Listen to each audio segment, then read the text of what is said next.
வாழ்க வளத்துடன் அனைவருக்கும் அன்பு வணக்கம்.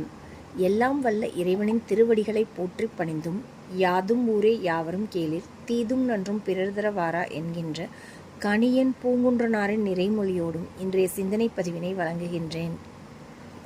வைகறை வைரங்களில் இன்று நாம் காணவிருக்கும் சிந்தனை வைரம் என்றும் 16. தலைப்பை கேட்டவுடன் சட்டென நம் நினைவிற்கு வரும் கதை மார்க்கண்டேயர் கதை. 16 வயது வரை மட்டுமே வாழ்க்கை என்று வரம் பெற்றெடுத்த குழந்தை மார்க்கண்டேயர். சிவபெருமானின் அருளாலே 16 வயதினை கடந்த பிறகும் சிரஞ்சீவியாக வாழும் பாக்கியத்தை பெற்ற சிறந்த சிவயோகிதான் மார்க்கண்டேயர். மார்க்கண்டேயர் தான் செய்த சிறப்பான சிவபூசை காரணமாக கால தத்துவத்தையும் கடந்து சென்று விட்டார். கால தத்துவத்தை கடந்த ஒருவரை காலனாலும் அணுக முடியாது என்பதை மார்க்கண்டேயர் கதை உணர்த்துகின்றது. கால தத்துவத்தை கடத்தல் என்றால் என்ன என்பது விரிவாக விளக்க வேண்டிய தனிப்பகுதி. அதை இப்போது விளக்கி கூற இயலாது.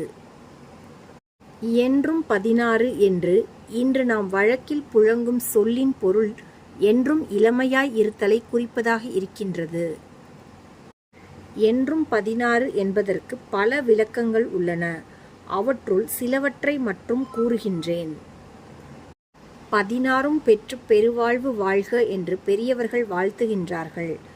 அந்த 16 எவை எவை?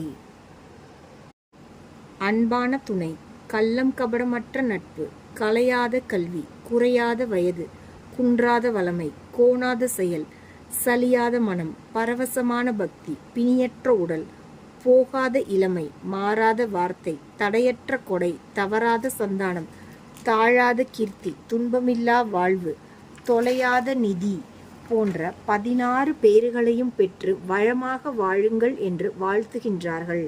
எனவே 16 பெற்று வாழ்க என்றால் 16 குழந்தைகளை பெற்று வாழ்தல் என்று பொருள் அல்ல. அபிராமி பட்டர் தன்னுடைய அபிராமி அந்தாதி பாடலில் மேலே கூறிய 16 பேறுகளையும் தனக்கு வழங்குமாறு அபிராமி அன்னையிடம் முறையிடுகின்றார். கலையாத கல்வியும் என்று துவங்கும் அந்த பாடலை சீர்காழி கோவிந்தராஜனின் கம்பீர குரலில் ஒருமுறை கேட்டு பாருங்கள். ஆனந்தமாக இருப்பதை உணர்வீர்கள். எனவே என்றும் 16 என்றால் 16 வகை பேறுகளை எல்லா காலங்களிலும் பெற்று சீருடன் சிறப்புடன் வாழ்தல் என்று பொருள். நாம் பெற்று பயனடைய வேண்டிய பேறுகளை 16 என்று ஏன் வரையறுத்தார்கள்? இந்த 16 என்ற எண்ணிக்கைக்கு பின்னால் உள்ள நுட்பம் என்ன? ஏன் பேறுகளை 17, 18, 19 என்று வரையறுக்காமல் 16 என்று வரையறுத்தார்கள் என்பதை அடுத்த பதிவில் விளக்கி கூறுகின்றேன்.